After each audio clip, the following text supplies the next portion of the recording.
សូមស្វាគមន៍មកកាន់ Channel ឆ្នោតលៀបសំណាងរបស់ Admin ថ្ងៃនេះ Admin មានលេខតម្រុយល្អៗរបស់ឆ្នោតយួនសម្រាប់ចែកជូនពុកម៉ែបងប្អូននៅថ្ងៃទី20 ខែ 10 ឆ្នាំ 2025 នេះ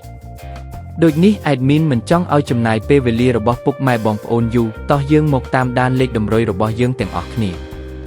សម្រាប់លេខតម្រុយ2លេខមានលេខ87លេខ50សម្រាប់លេខតម្រុយអូស2លេខមានលេខតម្រុយទី1រអូស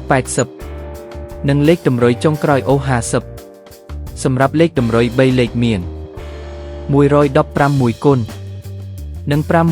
587គុណសម្រាប់លេខតម្រុយថ្ងៃនេះ Admin សូមជូនពរឲ្យពុកម៉ែបងប្អូនជួបតែសំណាងល្អទាំងអស់គ្នាហេងមានលាភមានជ័យជាចុងក្រោយសូមកុំភ្លេចជួយចុច Subscribe និង Comment ហើយដាក់សញ្ញារូបកណ្ដឹងដើម្បីជួយផ្ដល់កម្លាំងចិត្តមកកាន់ Admin ជាពិសេសងាយស្រួលតាមដានវីដេអូថ្មីនិងលេខតម្រុយល្អៗជាប្រចាំថ្ងៃជាមួយ Admin សូមគោរពលាពុកម៉ែបងប្អូនពីខ្ញុំបាទ Admin ឆ្នោតលៀបសំណាងល្អទាំងអស់គ្នាសូមអរគុណ